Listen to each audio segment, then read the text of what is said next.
আজকে আমি তোমাদের কাছে একটু অন্য রকম ব্লগ নিয়ে চলে এসেছি। দেখো, এটা হচ্ছে আমি মানি তোমরা জানো, কিন্তু আমার পরিবার সম্পর্কে তোমরা অনেকেই কেউ কিছু জানো না। তাই ঠাকুরের ফটো দিয়ে শুরু করে, আমি এই গুরুদেবের আমার ফটো দিয়ে শুরু করে তোমাদেরকে আমি আমার বাড়ির কিছু লোকের সঙ্গে পরিচয় করিয়ে দিচ্ছি। তো তোমরা দেখতে থাকো আমার কে কোনটা। এটা আমার মা বাবা, তার জন্য মা বাবার ফটোটা প্রথমেই তোমাদেরকে দেখিয়ে দিলাম। এটা হচ্ছে আমার শ্বশুর শাশুড়ি। হয়তো সবাই কেউ চেনো, কেউ চেনো না। যারা চেনো না তাদের জন্য আমি আরও এই ব্লগটা করা। আমার বাবারা 4 ভাই, এই যেখানে 4 ভাইয়ের মধ্যে 2 জন এখন নেই, 2 জন আছেন। মারা 4 বউ, মানে 4টে আমার মা, সেজো কাকিমা, জেঠিমারা। আমার ছেলের পৈতের কিছু ফটো, আমার হাজব্যান্ডকে মানে আমার বরকে আর অভ্রকে তো তোমরা অনেকেই চেনো। এটা আমার শ্বশুর আর শাশুড়ি মা। এখানে আছে দিদি, আমার বোনপো আর আমার মা।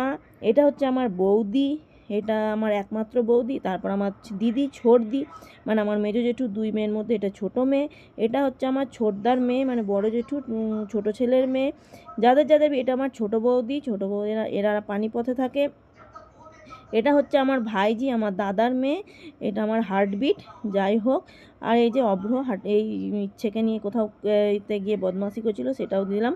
আর এখানে হচ্ছে আমার কাকার ছেলে, আমার দাদা আর আমার বোনের বর।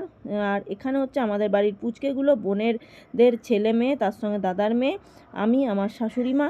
তাই তোমাদেরকে আজকে একটু অন্যরকম ব্লগ দেখালাম। ব্লগটা কেমন লাগলো দেখো। আর আরও বাকি যারা আছে তাদের ফটো আমার নেই বলে দিতে পারলাম না, কিছু মনে করো না।